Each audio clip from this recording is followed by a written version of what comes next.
नमस्कार दोस्तों, आपके अपने चैनल हमारे संस्कार में आपका बहुत बहुत स्वागत है। आज हम आपके लिए लेकर आए हैं सत्यनारायण व्रत कथा। लेकिन उससे पहले अगर आप हमारे चैनल पर नए हैं और अभी तक चैनल को सब्सक्राइब नहीं किया है तो आप सभी से निवेदन है, प्लीज़ हमारे चैनल को सब्सक्राइब करें, वीडियो को लाइक करें, ज़्यादा से ज़्यादा शेयर करें ताकि इस कथा के श्रवण का लाभ और लोगों को भी मिल सके। बेल आइकन को दबाना ना भूलें ताकि हमारी आगे आने वाली हर वीडियो की जानकारी आपको नोटिफिकेशन के जरिए मिल जाया करे। कमेंट्स बॉक्स में हर हर महादेव, ओम नमो भगवते वासुदेवाय नमः, जय हो लक्ष्मी माता की लिखना ना भूलें। परमपिता परमेश्वर की कृपा आप सभी पर हमेशा बनी रहे। जैसा कि आप सभी जानते हैं, माघ मास की पूर्णिमा भगवान सत्यनारायण और माँ लक्ष्मी को समर्पित होती है। इस दिन कथा पढ़ने, सुनने तथा दूसरों को सुनाने से अक्षय पुण्य की प्राप्ति होती है। हमारे वेद शास्त्रों में तो वर्णित है ही, लेकिन इसके जीवंत उदाहरण भी देखने को मिलते हैं। यह कथा अमृत रूपी होती है और मनुष्यों के जीवन में अद्भुत बदलाव देखने को मिलते हैं। शौनक आदि 88,000 ऋषियों के कथनानुसार कलयुग में केवल यही एक सरल और सटीक माध्यम है अपने जन्म जन्मांतरों के कष्टों और पापों से छुटकारा पाने के लिए। उन प्राणियों को नरक में नहीं जाना पड़ता और उनके जीवन और घर में हमेशा सुख समृद्धि का वास बना रहता है। गणेश भगवान प्रथम पूजनीय हैं, अतः हम श्री गणेश भगवान का स्मरण करते हुए आज की पवित्र और पावन कथा आपके सम्मुख रखने जा रहे हैं। सर्वप्रथम भगवान सत्यनारायण और माँ लक्ष्मी के दिव्य स्वरूप का ध्यान करते हुए, जिनका रूप शांति से पूर्ण तथा सराबोर है, शेष नाग की सैया पर शयन करते हैं, जिनकी नाभि में कमल है, वे सत्यनारायण भगवान सभी देवताओं के ईश्वर, समस्त संसार यानी सृष्टि का आधार हैं। आकाश के समान उनका कोई और छोर नहीं है, यानी कि ना आदि है ना अंत है। उनका रंग अति मनोहारी बादलों के समान श्याम है, नेत्र कमल के समान है, जो समस्त योगियों के मनों में सदैव विराजमान रहते हैं। हम सब उन प्रभु के चरणार विंद में शीश झुकाकर नमन करते हैं और शुद्ध वाणी से उनका बारंबार वंदन करते हैं। कथा सुनाने से पहले एक बार मेरे साथ प्यार से बोलिए, जय हो लक्ष्मी नारायण भगवान की। एक समय की बात है, नारद जी दूसरों के हित की इच्छा के लिए अनेकों लोकों में घूमते हुए मृत्यु लोक में आ पहुँचे। यहाँ उन्होंने अनेक योनियों में जन्मे हुए प्रायः सभी मनुष्यों को अपने कर्मों के द्वारा अनेक दुखों से दुखी देखा। उनका दुख देखकर नारद जी सोचने लगे कि यह कैसा यत्न किया जाए या क्या उपाय किया जाए जिसके करने से निश्चित रूप से ही मानव के दुखों का अंत हो जाए। इसी विचार पर मनन करते हुए वह विष्णु लोक में चले गए। वहाँ वह देवों के ईश भगवान नारायण की स्तुति करने लगे, जिनके हाथों में शंख, चक्र, गदा और पद्म थे और गले में वरमाला सुशोभित हो रही थी। स्तुति करते हुए नारद जी बोले, हे प्रभु, आप अत्यंत शक्ति से संपन्न हैं, मन तथा वाणी भी आपको कभी नहीं पा सकती। आपका आदि मध्य तथा अंत भी नहीं है। निर्गुण स्वरूप सृष्टि के कारण भक्तों के दुख को दूर करने वाले आपको मेरा बारंबार नमस्कार है। नारद जी की स्तुति सुनकर विष्णु भगवान बोले, हे मुनि श्रेष्ठ, आपके मन में क्या विचार चल रहा है और आप किस प्रयोजन के लिए यहाँ पर पधारे हैं, उसे निसंकोच कहो। इस पर नारद मुनि बोले कि मृत्यु लोक में अनेक योनियों में जन्मे मनुष्य अपने कर्मों के द्वारा अनेक दुखों से दुखी हो रहे हैं। हे नाथ, आप अगर मुझ पर दया रखते हैं तो कृपया मुझे बताइए कि वो मनुष्य थोड़े से ही प्रयत्न से अपने दुखों से भला कैसे छुटकारा पा सकते हैं। तब श्री हरि भगवान बोले, हे नारद, मनुष्यों की भलाई के लिए तुमने यह बहुत अच्छा प्रश्न किया है, जिसके करने से मनुष्य मोह से छूट जाता है। वह बात मैं तुम्हें कहता हूँ, ध्यानपूर्वक सुनो। स्वर्ग लोक व मृत्यु लोक दोनों में एक दुर्लभ उत्तम व्रत है जो पुण्य को देने वाला है। आज प्रेमवश होकर मैं उसे तुम्हें कह रहा हूँ। श्री सत्यनारायण भगवान का यह व्रत अच्छी तरह से विधान पूर्वक करके मनुष्य तुरंत ही यहाँ सुख भोग कर मरने पर मोक्ष का अधिकारी होता है। श्री हरि के ऐसे वचन सुनकर नारद जी बोले कि उस व्रत का क्या फल है और उसका विधि विधान क्या है, और यह व्रत किस किस ने किया, इस व्रत को किस दिन करना चाहिए, सभी कुछ प्रभु विस्तार से बताएं। नारद की बात सुनकर श्री हरि बोले, दुख व शोक को दूर करने वाला यह व्रत सभी स्थानों पर विजय दिलाने वाला है। मानव को भक्ति व श्रद्धा के साथ शाम के समय श्री सत्यनारायण भगवान की पूजा धर्मपरायण होकर ब्राह्मणों व अपने बंधु बांधवों के साथ करनी चाहिए। भक्ति भाव से ही नैवेद्य, केले का फल, घी, दूध और गेहूं का आटा सवाया लें। अगर गेहूं का आटा ना मिले तो गेहूं के स्थान पर साठी का आटा, शक्कर तथा गुड़ लेकर वह सभी भक्षण योग्य पदार्थों को मिलाकर पहले भगवान को भोग लगाएं। ब्राह्मणों सहित बंधु बांधवों को भी भोजन करवाएं। उसके बाद स्वयं भोजन करें। भजन कीर्तन के साथ भगवान की भक्ति में लीन रहें।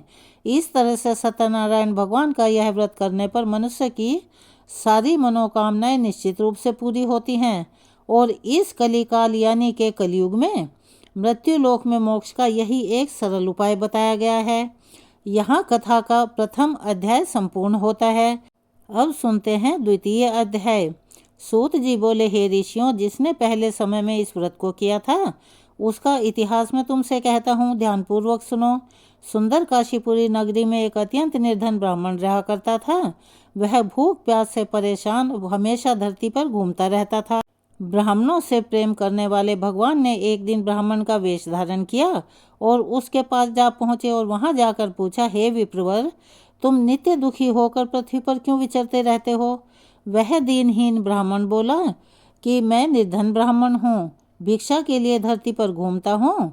हे प्रभु, यदि आप इसका कोई उपाय जानते हो तो बता दीजिए।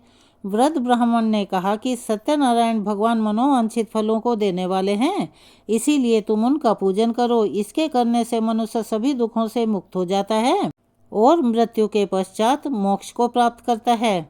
वृद्ध ब्राह्मण बनकर आए हुए सत्यनारायण भगवान ने उस निर्धन ब्राह्मण को व्रत का सारा विधि विधान बताया और वहीं पर तत्काल अंतर्ध्यान हो गए। ब्राह्मण मन ही मन सोचने लगा कि जिस व्रत को वृद्ध ब्राह्मण करने को कह गया है मैं उसे अवश्य करूँगा। और यह निश्चय करके वह अपने घर गया, लेकिन उसे पूरी रात नींद नहीं आई। वह सवेरे उठकर सत्यनारायण भगवान के व्रत का निश्चय कर भिक्षा के लिए चला गया। उस दिन उस निर्धन ब्राह्मण को भिक्षा में बहुत सारा धन मिला, जिससे उसने बंधु बांधवों के साथ मिलकर श्री सत्यनारायण भगवान का व्रत संपन्न किया। भगवान सत्यनारायण का व्रत संपन्न करने के बाद वह निर्धन ब्राह्मण सभी दुखों से छूट गया और अनेक प्रकार की संपत्तियों से युक्त हो गया। उसी समय से वह ब्राह्मण हर महीने इस व्रत को करने लगा। इस तरह से सत्यनारायण भगवान के व्रत को जो भी मनुष्य विधि विधान के साथ और श्रद्धा भक्ति के साथ करेगा वह सभी प्रकार के पापों से छूटकर मोक्ष को प्राप्त करेगा। जो मनुष्य इस व्रत को करेगा वह सभी दुखों से मुक्त हो जाएगा। सूत जी बोले कि इस तरह से नारद जी से नारायण जी का कहा हुआ श्री सत्यनारायण व्रत मैंने तुमसे कहा। हे विप्रवरो, मैं अब और क्या कहूँ? ऋषि बोले, हे मुनिवर, संसार में उस विप्र से सुनकर और किस किस ने इस व्रत को किया वह सब वृतांत भी हम सुनना चाहते हैं। इसके लिए हमारे मन में अपार श्रद्धा का भाव है। सूत जी बोले, हे मुनियों, जिस जिसने इस व्रत को किया है वह भी सुनो। एक समय वहीं विप्रधन व ऐश्वर्य के अनुसार अपने बंधु बांधवों के साथ इस व्रत को करने को तैयार हुआ। उसी समय एक लकड़ी बेचने वाला यानी कि एक बूढ़ा लकड़हारा वहां आया और लकड़ियों का गट्ठर उसने बाहर रखा और अंदर ब्राह्मण के घर में गया, क्योंकि उसे बड़ी तेज प्यास लगी हुई थी। प्यास से दुखी वह लकड़हारा उनको व्रत करते देख और विप्र को नमस्कार कर पूछने लगा कि आप यह क्या कर रहे हैं तथा इसके करने से क्या फल मिलेगा, कृपया मुझे भी बतला दीजिए। ब्राह्मण ने कहा कि सब मनोकामनाओं को पूरा करने वाला यह सत्यनारायण भगवान का व्रत है। इनकी कृपा से मेरे घर में धन धान्य की वृद्धि हुई है। उस ब्राह्मण से सत्यनारायण व्रत के बारे में विधि विधान जानकर लकड़हारा बहुत खुश हुआ और चरणामृत लेकर वह प्रसाद खाने के बाद अपने घर को लौट गया। लकड़हारे ने अपने मन में संकल्प किया कि आज लकड़ी बेचने से जो भी धन मिलेगा उसी से श्री सत्यनारायण भगवान का उत्तम व्रत करूंगा। मन में इस विचार को लेकर बूढ़ा आदमी सिर पर लकड़ियों का गट्ठर रख उस नगर में बेचने गया जहां अति धनी लोग रहते थे। उस दिन उस नगर में अपनी लकड़ियां बेचने से उसको पहले से चौगुना दाम मिला। बूढ़ा प्रसन्नता के साथ दाम लेकर केले, शक्कर, घी, दूध, दही और गेहूं का आटा लेकर सत्यनारायण भगवान के व्रत की अन्य सामग्रियां लेकर अपने घर गया। वहां उसने अपने बंधु बांधवों को बुलाकर विधि विधान से सत्यनारायण भगवान का पूजन और व्रत किया। इस व्रत के प्रभाव से वह बूढ़ा लकड़हारा धन पुत्र आदि से युक्त होकर संसार के समस्त सुख भोगकर अंतकाल में बैकुंठ धाम को चला गया। यहाँ पर सत्यनारायण व्रत कथा का दूसरा अध्याय संपूर्ण होता है। चलिए अब सुनते हैं तृतीय अध्याय। सूत जी बोले, हे श्रेष्ठ मुनियों, अब आगे की कथा कहता हूँ।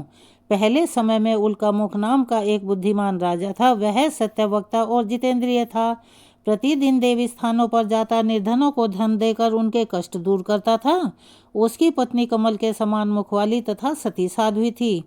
भद्रशिला नदी के तट पर उन दोनों ने श्री सत्यनारायण भगवान का व्रत किया। उसी समय साधु नाम का एक वैश्य आया। उसके पास व्यापार करने के लिए बहुत सारा धन भी था। राजा को व्रत करते देखकर वह विनय के साथ पूछने लगा, हे राजन, भक्ति भाव से पूर्ण होकर आप यह क्या कर रहे हैं? मैं इसको सुनने की इच्छा रखता हूँ, कृपया आप मुझे बता दें। राजा बोला, हे साधु, अपने बंधु बांधवों के साथ पुत्रादि की प्राप्ति के लिए एक महाशक्तिमान श्री सत्यनारायण भगवान का व्रत और पूजन कर रहा हूँ। राजा के ऐसे वचन सुनकर साधु आदर से बोला, हे राजन, मुझे इस व्रत का सारा विधि विधान कहिए। आपके कहे अनुसार मैं भी इस व्रत को करूँगा। मेरे भी कोई संतान नहीं है और इस व्रत को करने से निश्चित रूप से मुझे संतान की प्राप्ति होगी, ऐसा मेरा विश्वास है। राजा से व्रत का सारा विधि विधान सुनकर व्यापार से निवृत्त हो वह अपने घर लौटा। साधु वैश्य ने अपनी पत्नी को संतान देने वाले इस व्रत का वर्णन कह सुनाया और कहा कि जब मेरी संतान होगी तब मैं इस व्रत को अवश्य करूँगा। साधु ने इस तरह के वचन अपनी पत्नी लीलावती से कहे। एक दिन लीलावती पति के साथ आनंदित होकर सांसारिक धर्म में प्रवृत्त होकर सत्यनारायण भगवान की कृपा से गर्भवती हो गई। 10वें महीने में उसके गर्भ से एक सुंदर कन्या ने जन्म लिया। दिनों दिन वह कन्या ऐसे बढ़ने लगी जैसे कि शुक्ल पक्ष का चंद्रमा बढ़ता है। माता पिता ने अपनी कन्या का नाम कलावती रखा। एक दिन लीलावती ने मीठे शब्दों से अपने पति को याद दिलाया कि आपने सत्यनारायण भगवान के जिस व्रत को करने का संकल्प किया था उसे करने का समय आ गया है, अब उस व्रत को करिए। साधु बोला कि हे प्रिय, इस व्रत को मैं उसके विवाह पर करूंगा। इस प्रकार अपनी पत्नी को आश्वासन देकर वह अपना व्यापार करने के लिए नगर को चला गया। कलावती पिता के घर में रह रही दिनों दिन बड़ी होने लगी। साधु ने एक बार नगर में अपनी कन्या को सखियों के साथ देखा तो तुरंत ही दूत को बुलवाया और कहा कि मेरी कन्या के योग्य वर ढूंढ कर लाओ। साधु की बात सुनकर दूत कंचन नगर में पहुंचे और वहां देखभाल कर लड़की के सुयोग्य वानिक पुत्र को ले आया। सुयोग्य लड़के को देखकर साधु ने बंधु बांधवों को बुलाकर अपनी पुत्री का विवाह तय कर दिया। लेकिन दुर्भाग्य की बात यह कि साधु ने अभी भी श्री सत्यनारायण भगवान का व्रत नहीं किया। इस पर श्री भगवान क्रोधित हो गए और श्राप दे दिया कि साधु को अत्यधिक दुख मिलेगा। अपने कार्य में कुशल साधु बनिया जमाई को लेकर समुद्र के पास स्थित होकर रत्नासारपुर नगर में गया। वहां जाकर दामाद ससुर दोनों मिलकर चंद्रकेतु राजा के नगर में व्यापार करने लगे। एक दिन भगवान सत्यनारायण की माया से एक चोर राजा का धन चुराकर भाग रहा था। उसने राजा के सिपाहियों को अपना पीछा करते देखा और चुराया हुआ धन वहां वैश्य के और उसके जमाता के पास रख दिया, जहां साधु अपने जमाई के साथ ठहरा हुआ था। राजा के सिपाहियों ने साधु वैश्य के पास राजा का धन पड़ा देखा तो वह ससुर जमाई दोनों को बांधकर और प्रसन्न होते हुए राजा के पास और लौट गए और कहा कि उन दोनों चोरों को हम पकड़ लाए हैं, आप आगे की कार्यवाही की आज्ञा दें। राजा की आज्ञा से उन दोनों को कठिन कारावास में डाल दिया गया और उनका सारा धन भी उनसे छीन लिया गया। श्री सत्यनारायण भगवान के शाप से साधु की पत्नी भी बहुत दुखी हुई।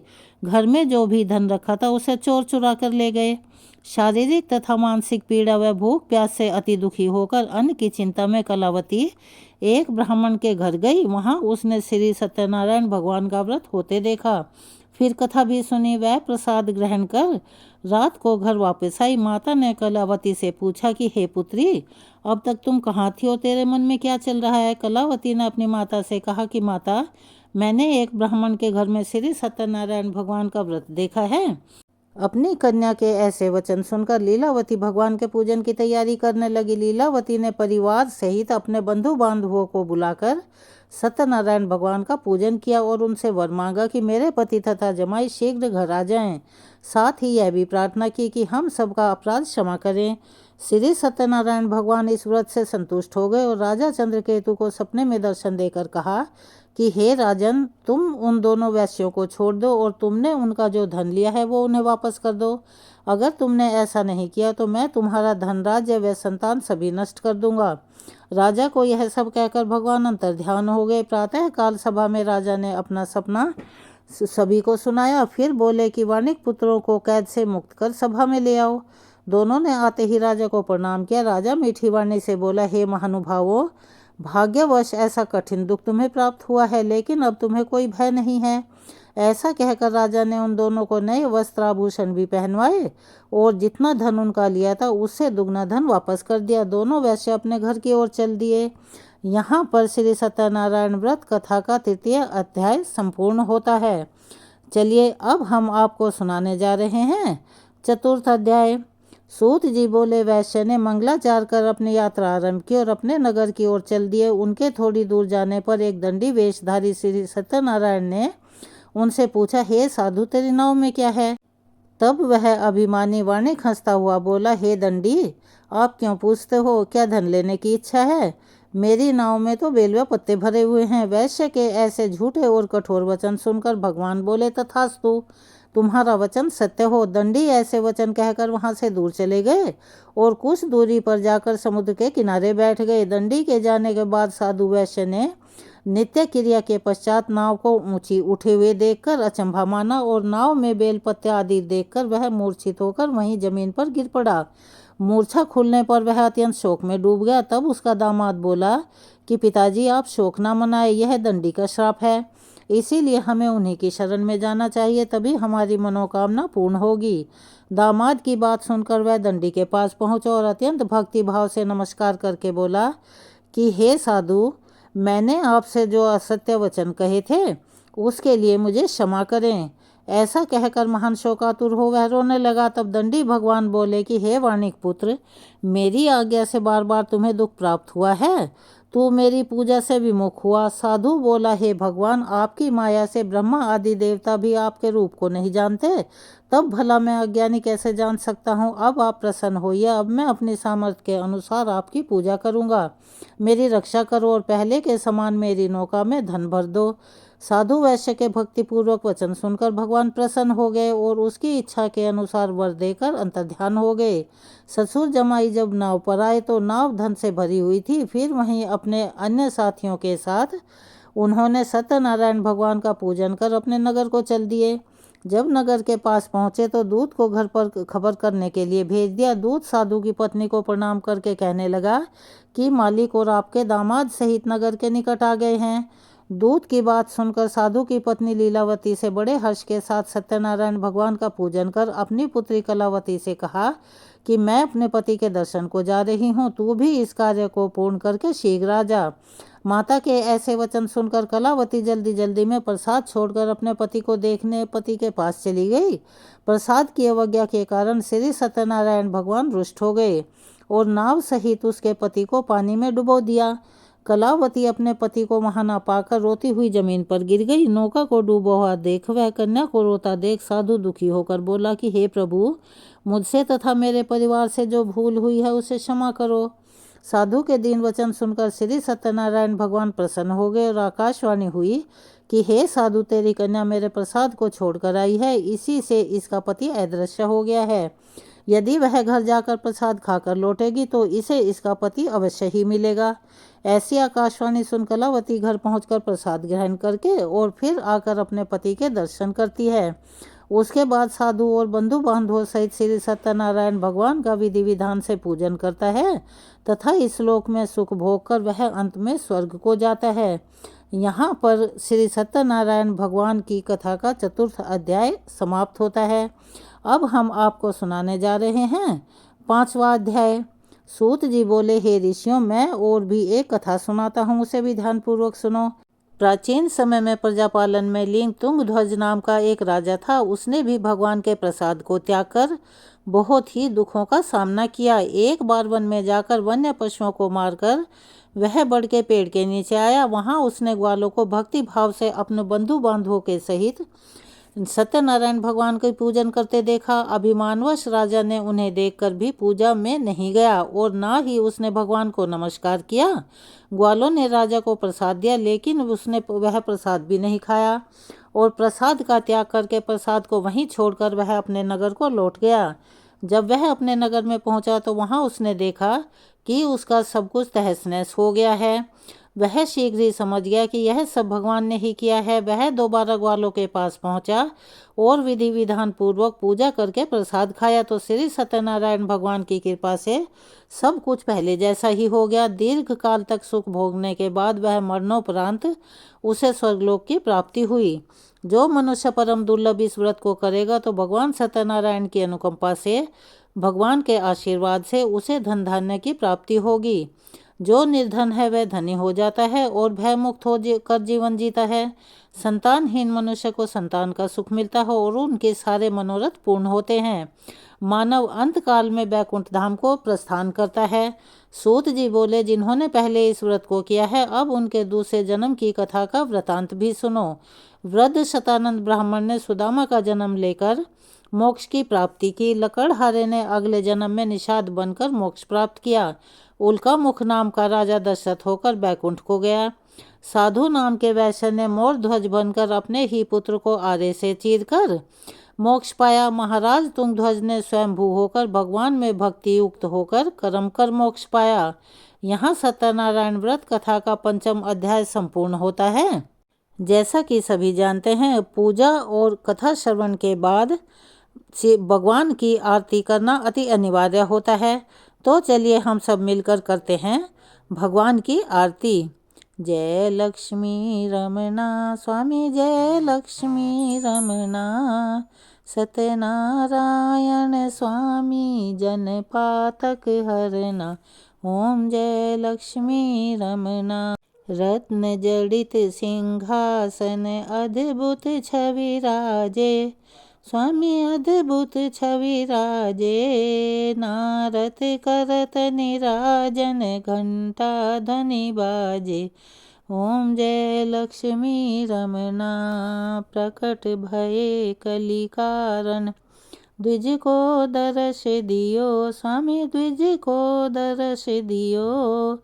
बूढ़ा ब्राह्मण बन कर, बूढ़ा ब्राह्मण बन कर कंचन महल कियो। ओम जय लक्ष्मी रमना।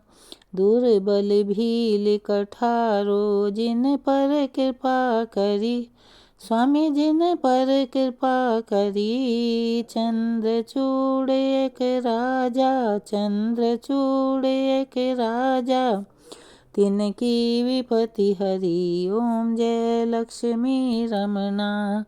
वैश्य मनोरथ पायो, श्रद्धा तज दीनी, स्वामी श्रद्धा तज दीनी। सो फल भोग्यो प्रभु जी, सो फल भोग्यो प्रभु जी, फिर स्तुति कीनी। ओम जय लक्ष्मी रमना। भाव भक्ति के कारण छिन छिन रूप धरो, स्वामी छिन छिन रूप धरो। श्रद्धा धारण कीन्ही, श्रद्धा धारण कीन्ही, तिनको काज सरो। ओम जय लक्ष्मी रमना। ग्वाल बाल संग राजा, वन में भक्ति करी, स्वामी वन में भक्ति करी। मन वांछित फल दीन्हो, मन वांछित फल दीन्हो, दीन दयाल हरि। ओम जय लक्ष्मी रमना। चढ़त प्रसाद सवायो, कदली फल मेवा, स्वामी कदली फल मेवा। धूप दीप तुलसी से, धूप दीप तुलसी से, राजी सत्यदेवा। ओम जय लक्ष्मी रमना। श्री सत्यनारायण जी की आरती जो कोई नर गावे, स्वामी प्रेम सहित गावे। रिद्धि सिद्धि सुख संपत्ति, रिद्धि सिद्धि सुख संपत्ति, सहज रूप पावे। ओम जय लक्ष्मी रमना। जय लक्ष्मी रमना। स्वामी जय लक्ष्मी रमना। सत्यनारायण स्वामी, सत्यनारायण स्वामी, जन पातक हरना। ओम जय लक्ष्मी रमना। श्री सत्यनारायण भगवान की आरती यहाँ संपूर्ण होती है। चलिए एक बार प्यार से बोलिए, श्री सत्यनारायण भगवान की जय। हर हर महादेव। अगर आप हमारे चैनल पर नए हैं और अभी तक चैनल को सब्सक्राइब नहीं किया है तो आप सभी से निवेदन है, प्लीज़ हमारे चैनल को सब्सक्राइब करें, वीडियो को लाइक करें, ज़्यादा से ज़्यादा शेयर करें ताकि इस कथा के श्रवण का लाभ और लोगों को भी मिल सके। बेल आइकन को दबाना ना भूलें ताकि हमारी आगे आने वाली हर वीडियो की जानकारी आपको नोटिफिकेशन के जरिए मिल जाया करे। कमेंट्स बॉक्स में जय हो लक्ष्मी नारायण भगवान की, हर हर महादेव लिखना ना भूलें। अपना प्यार और सहयोग हमें ऐसे ही प्रदान करते रहें। धन्यवाद।